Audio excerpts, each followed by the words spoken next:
The man in charge of dismantling the Rena was told the way he went about it was madness, but a little crazy might be what's required. Frank Leckie pulls a rolling and unstable shipwreck apart as he's standing on it. Now, he cuts massive chunks of steel out with blowtorches. He hooks them onto choppers hovering overhead. This is not a job for the faint-hearted.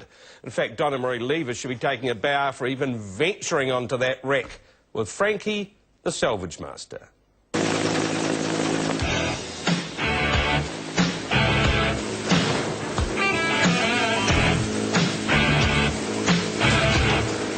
We're moving house and evicted from our first house up here into our second house next week because we have to cut this section of the ship away.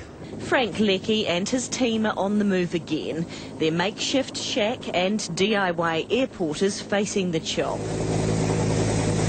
This landing pad comes away and the actual structure that we're standing in comes away.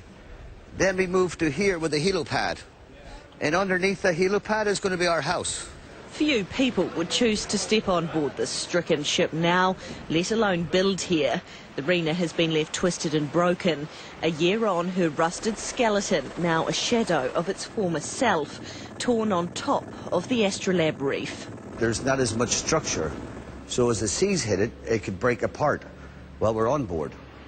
So what's the backup plan? Jump. No, a helicopter. We'll get the helicopter and we'll get off. And then we'll start working out for the barge. But Frankie is the master at this game. You fly around the world and you cut up and blow up ships. Correct. For 30 years he's tackled trouble wrecks at sea, although none quite like the Rena. Most jobs around the world, when a ship runs aground, it's on the ground. The way the Rena is, it's sitting on top of a cliff. So at any time it could slide back while we're on it.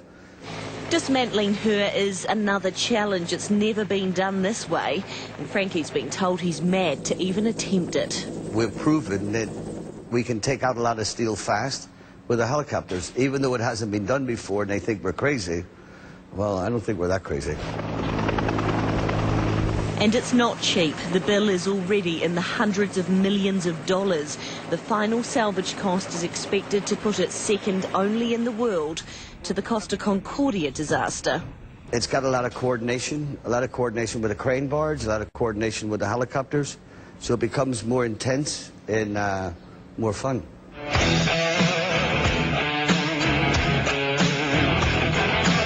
This giant Jenga game at sea moves under the water this week. New equipment and specialist divers are here to help. But the more that is cut away, the more chance it will move, if not roll. No, there's no guarantee. As we cut it away and the structure gets weaker, even in rough weather, it's rolling and it's swaying. So what's happening is the low side is collapsing. And if we cut the wrong thing, the whole thing could collapse. The final task to take the bow to a metre below the water level, and that means the salvage team will have to work suspended from the air.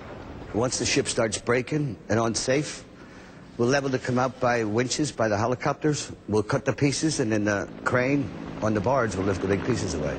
Frankie to be home in Northern Ireland to celebrate the new year, but until then...